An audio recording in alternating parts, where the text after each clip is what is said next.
Each year, millions of people donate items to community-based Goodwill organizations, continuing a more than 100-year-old process to assist their friends and neighbors in receiving employment placement, training, and education.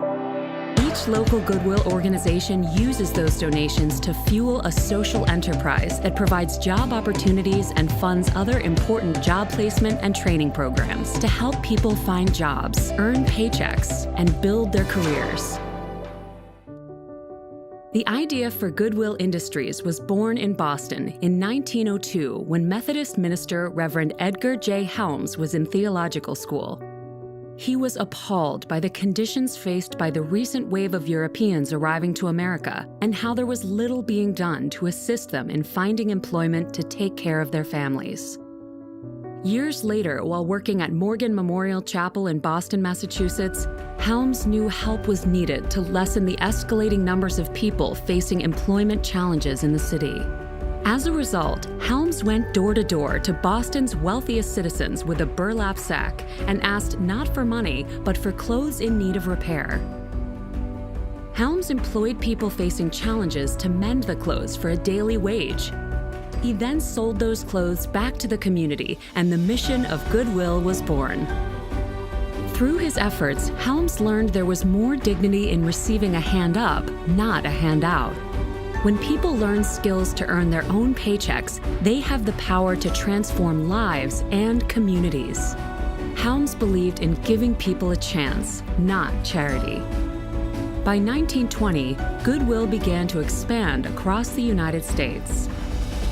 When the stock market crashed in 1929, local Goodwills stepped in to provide clothing and other goods to thousands of people in need.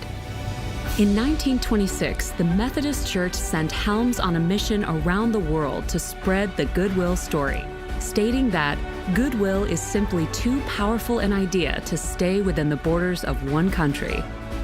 During World War II, local Goodwills assisted the war effort by not only putting people to work at home, but also collecting donations and goods that could be turned into equipment for the Army.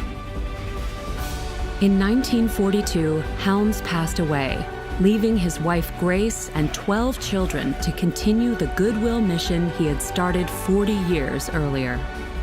Following the war, scores of injured servicemen and women returned home and experienced trouble finding work and reintegrating into civilian life. Community-based Goodwill organizations who had been helping wounded veterans since World War I welcomed these men and women and assisted them to find gainful employment. By the 1950s, Goodwill had become a household name. Families knew that by donating clothes and household items to their local Goodwill, they were helping people in need of employment. As donations continued to pour in, Goodwills employed more and more people to sort and organize the clothing and goods. Goodwills continued to offer greater numbers of services to help people who wanted to grow their skills and find jobs.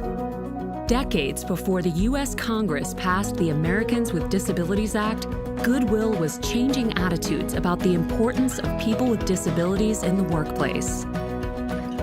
In 1968, the now iconic Smiling G logo was designed to represent the Goodwill name and the smiles that come from helping people help themselves. Goodwill organizations continued to grow and innovate over the next few decades.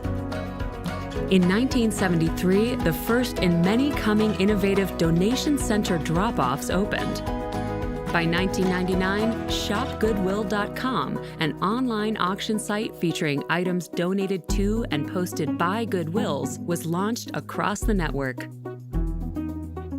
By its centennial in 2002, Goodwill had grown from humble origins into an international nonprofit organization providing employment placement, job training services, and other important services to millions of people. Every Goodwill determines the most relevant services to its community. Most offer opportunities for youth, older workers, veterans and military families, people with disabilities, and other people who face challenges to finding employment. In 1902, Helms had a vision, which later evolved into the social enterprise that it is today across the U.S. and Canada, along with a Goodwill presence in many other countries. His dream for expanding the mission to reach around the world continues to benefit millions of people every year, with a hand up toward a brighter future for themselves and their families.